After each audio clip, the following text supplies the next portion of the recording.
ఈరోజు నా పుట్టినరోజు సందర్భంగా స్వామివారిని దర్శించుకొని మరి ఆశీర్వచనం తీసుకోవాలని మా కుటుంబ సమేతంగా వచ్చి ఈరోజు దర్శనం ఆశీస్సులు తీసుకొని బయటకు రావడం జరిగింది. స్వామివారి ఆశీస్సులతో మరి మేము చేసేటువంటి ప్రతి కార్యానికి కూడా మంచి జరగాలని, మా ప్రభుత్వం చేపట్టే ప్రతి కార్యక్రమాలు కూడా ప్రజల్లోకి వెళ్ళాలని, నిరుపేద ప్రజలు ఈ ప్రభుత్వ హయంలో బాగుపడాలని, అదేవిధంగా రేవంత్ రెడ్డి గారు ఏదైతే కృషి చేస్తూ ఉన్నారో ఆయన చేసే ప్రతి పనికి కూడా స్వామివారు దీవెనలు ఉండాలని, అందరూ కూడా చల్లగా ఉండాలని చెప్పి మొక్కుకోవడం జరిగింది. राधाकृष्णन जी अगर जीत गए तो ओबीसी को अन्याय हो जाएंगे। 42% रिजर्वेशन मिलने सोच भी नहीं सकते, मगर वही सुदर्शन रेड्डी अगर वाइस प्रेसिडेंट बन गए तो हमारा 42% मिलने वाले। इसीलिए सबसे ज्यादा लाभ ओबीसी को सुदर्शन रेड्डी जीत में है। इसीलिए प्रमोद जी आप सब लोग इकट्ठा होकर इस बार हमको मदद देना। బీసీ గురుకులంలో చర్మ వ్యాధుల కలకలం. ప్రిన్సిపాల్ నిర్లక్ష్యంతో 2 నెలలుగా అవస్థ పడుతున్న విద్యార్థులు. సంగారెడ్డి జిల్లా నారాయణ ఖయేట్ మండలం జూకల్ సమీపంలోని మహాత్మా జ్యోతిబాపులే బీసీ గురుకుల పాఠశాలలో గత 2 నెలలుగా చర్మ వ్యాధులతో బాధపడుతున్న విద్యార్థులు. పరిసరాలు శుభ్రంగా లేకపోవడం వల్లనే తమ పిల్లలకు అంటూ వ్యాధులు సోకాయని వాపోతున్న తల్లిదండ్రులు. నెల రోజుల క్రితం తనిఖీ చేసేందుకు వచ్చి పిల్లల దుస్థితి చూసి ప్రిన్సిపాల్ను నిలదీసిన ప్రభుత్వ ఆసుపత్రి డాక్టర్. దీంతో డాక్టర్తో వాగ్వాదానికి దిగి వెనక్కి పంపించేసిన ప్రిన్సిపాల్ శ్రీనివాస్. ఈ నేపథ్యంలో 50 మంది విద్యార్థులను ఇండ్లకు తీసుకెళ్లి హైదరాబాద్ మరియు బీదర్లోని ఆసుపత్రులకు తీసుకెళ్లి చికిత్స చేయించిన తల్లిదండ్రులు.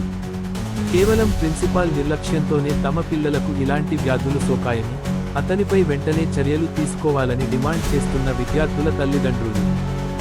సిరిసిల్లలో ఉన్నటువంటి ఒక సంజయ్ జాన్ చెప్పిన ఒక కలెక్టర్ ఎవరైతే ఉన్నారో మొత్తం ఆయన ఏదో సిరిసిల్ల కాంగ్రెస్ పార్టీ అధ్యక్షుడు అన్నటువంటి రీతిలో అక్కడ వ్యవహరిస్తూ తప్పుడు కేసులు పెడుతూ కేటీఆర్ గారి యొక్క అభిమానుల పైన ఇష్టం వచ్చినటువంటి దాష్టికాలకు పాల్పడుతూ ఇవాళ పెద్ద రాజకాలకు ఆయన పాల్పడుతూ ఉన్నాడు. హైదరాబాద్ కమిషనరేట్ లో కొంతమంది డీసీపీలు పనిగట్టుకుని కేసీఆర్ గారి పైన కేటీఆర్ గారి పైన దుమ్మెత్తి పోసే విధంగా టెలిఫోన్ ట్యాపింగ్ కేసుల పేరు మీద ఇవాళ విచ్చలవిడిగా వ్యవహరిస్తూ ఉన్నారు. అనేక మంది సబ్ ఇన్స్పెక్టర్ ఆఫ్ పోలీసెస్, అనేక మంది సర్కిల్ ఇన్స్పెక్టర్, అనేక మంది ఏసీపీలు, డీసీపీలు, ఆర్డీఓలు ఇట్లా రేవంత్ రెడ్డి తొత్తులుగా మారిపోయి ఇవాళ భారత రాజ్యాంగ విలువలను సంప్రదాయాలను పూర్తిగా కూడా తుంగలో దొక్కుతూ ఇవాళ దుర్మార్గమైనటువంటి రీతిలో వ్యవహరిస్తూ మొత్తం రాజ్యాంగ విలువలని ప్రజాస్వామ్య స్ఫూర్తిని కూని చేస్తా ఉన్నారు.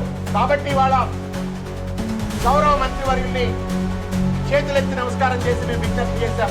It is not about BRS, it is not about PRS, but it is about protecting the constitution, protecting the democratic values. ప్రజాస్వామ్య విలువలను కాపాడాలా, రాజ్యాంగాన్ని కాపాడాలా. ఇవాళ రేవంత్ రెడ్డి అధికారంలో ఉన్నాడు, రేపు మళ్ళా బీఆర్ఎస్ పార్టీ అధికారంలోకి వస్తుంది. అధికారంలో పార్టీలు మారినంత మాత్రాన బ్యూరోక్రాట్స్ కూడా కండువలు మార్చుకున్నంత ఈజీగా కనుక వాళ్ళు కనుక వ్యవహరించినట్టయితే మొత్తం ప్రజాస్వామిక సంప్రదాయాలకు పరిపాలనకు మొత్తం కూడా విఘాతం ఏర్పడుతున్న ఉద్దేశంతో ఇచ్చినాము. మేము చాలా కాన్ఫిడెంట్గా ఉన్నాము. పెద్దలు జితేంద్ర సింగ్ గారు సానుకూల చర్యలు చేపట్టి నాట్ ఓన్లీ డిఎస్ చౌహాన్ గారు, నాట్ ఓన్లీ హరిచందన గారు, ఇవాళ తెలంగాణలో ఉన్న కొద్దిమంది బ్యూరోక్రాట్స్ వాళ్ళ వైపరీత ధోరణిని తప్పనిసరిగా ఈ చర్యల ద్వారా అరికడతారని చెప్పని ఆశాభావంతో మేము ఉన్నాం. Thank you.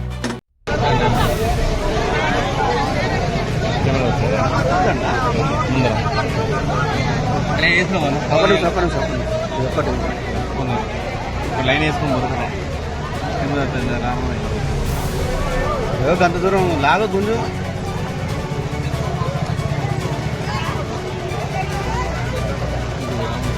కాదు